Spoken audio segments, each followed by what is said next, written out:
केला बेचने वाली चुड़ैल। एक बार की बात है, जादूपुर नाम के एक गांव में करतब दिखाती एक औरत एक रेड्डी के लिए गांव में आती है। आइए आइए मेहरबान कदरदान, खाइए रोहड़ा के ताजे ताजे केले। कभी खाए नहीं होंगे ऐसे केले, पीले पीले केले खाइए। ये कहकर रोहड़ा हाथों में 4 केले लिए उन्हें सर्कल में जोर जोर से हवा में उछालती हुई करतब दिखाती है, जिसे देखकर आसपास के सारे बच्चे अपने अपने मम्मी पापा से उस औरत के पास जाने की जिद करने लग जाते हैं। पापा, ऐसा तो सर्कस में बॉल से होता है ना, ये आंटी तो केले से कर रही है। चलिए ना पापा, देखते हैं। रोहड़ा एक पतली सी तार पर चलती हुई केलों से करतब दिखाती है। आते जाते सभी लोग बाहर रुककर उसके करतब देखते हैं और वाह वाही करते नहीं थकते।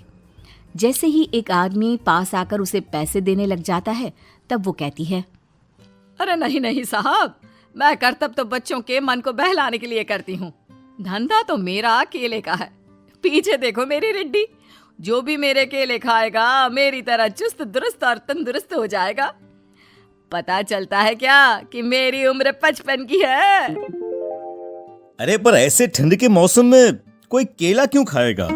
ये ऐसे वैसे केले नहीं है साहब, ये शरीर में गर्मी देते हैं। ठंड को दूर भगाए जो भी रोहिणा के केले खाए। पापा, अगर मुझे केले नहीं मिले तो मैं घर नहीं जाऊंगी। तभी उसके पापा कहते हैं कि बेटा, केले ठंड में कभी गर्मी नहीं देते। ये सब कहने की बातें हैं, सामान बेचने का तरीका है इनका। पर पिंकी नहीं मानती। मैं केले खाऊंगी। पिंकी की जिद के आगे नत्थू हार जाता है और उसे केले खरीद कर दे देता है।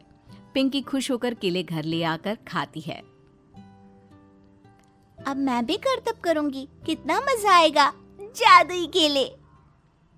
पिंकी पहला केला खत्म भी नहीं करती कि वो बेहोश हो जाती है। दूसरे केले से एक काला धुआं आता है और रोहड़ा चुड़ैल बनकर बाहर निकल आती है। मेरे भूतिया केले बच्चे न खाए, ऐसा हो ही नहीं सकता। जादूपुर वालों, कब तक बचोगे? आ गई हूं मैं रोहड़ा, जिसका कोई नहीं कर सकता सामना।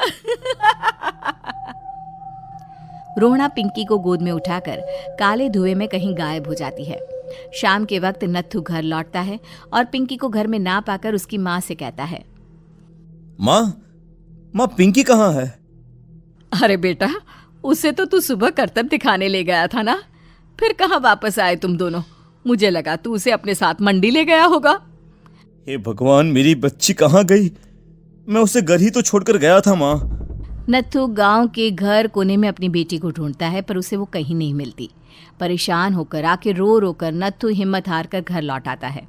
अगली सुबह रोहड़ा फिर से करतब दिखाने आती है और इस बार पिंकी की तरह रोनी केले खरीद लेता है। 50 रुपए दिए थे पापा ने, सारे पैसों की मैंने केले खरीद लिए हैं। अब मैं भी आंटी की तरह ही करतबबाज बन जाऊंगा। यही सोचते हुए रोनी केले खाता है और पहला अकेला केला आधा खत्म भी नहीं करता कि चुड़ैल उसके सामने आ जाती है।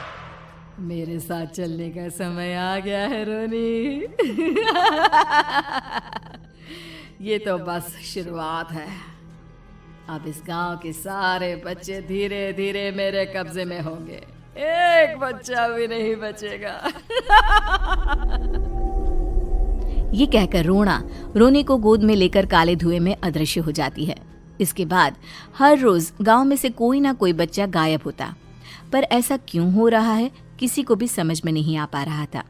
रोज की तरह अपनी बेटी पिंकी की तलाश में नत्थू गांव के एक तालाब के पास बैठा रो रहा था। कहाँ गई मेरी पिंकी? शकुंतला के जाने के बाद एक वही तो मेरा सहारा थी। अरे उसकी आत्मा कोस रही होगी मुझे कि मैं अपनी बच्ची को संभाल भी नहीं पाया। नत्थू ये कहता हुआ रो ही रहा था कि तभी तालाब में से उसे शकुंतला की आवाज सुनाई देती है। कहाँ थी तुम शकुंतला? हमारी बच्ची और सारे गायब हुए बच्चे रोहड़ा के कब्जे में हैं।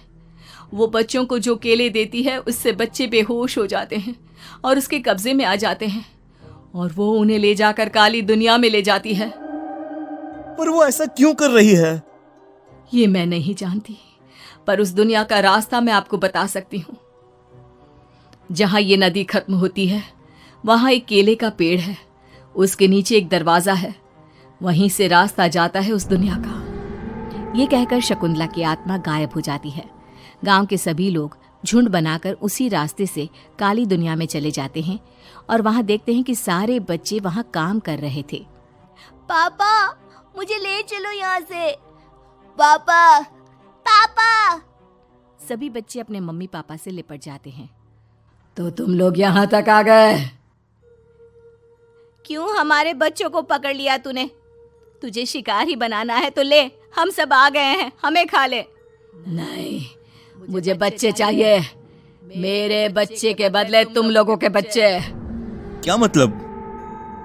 मैं इसी गांव में रहने वाली एक औरत थी। केले की चोरी के इल्जाम में मेरे बेटे को गांव वालों ने इतना मारा कि वो मर गया। उसी दिन मैंने ठान लिया कि गांव वालों का भी वही हाल करूंगी। कुछ दिन बाद बेटे के चले जाने के दुख में मैं भी मर गई और मेरी भटकती आत्मा एक चुड़ैल बन गई। और फिर मैंने बदला लिया तुम सबके बच्चे छीनकर। बर्दाश्त नहीं कर पाए ना? सोचो मुझ पर क्या बीती होगी। हमें माफ कर दो रोना। पता नहीं ये किसकी गलती थी, पर हम सभी माफी मांगते हैं। हमारी खुशियां लौटा दो, तुम भी तो एक माँ हो। गांव वालों की बात सुनकर रोना का मन पिघल जाता है और वो बच्चों को छोड़ देती है। उसके बाद काली दुनिया बच्चों के लिए जादुई दुनिया बन जाती है। अब कोई भी कभी भी वहां आ जा सकता था।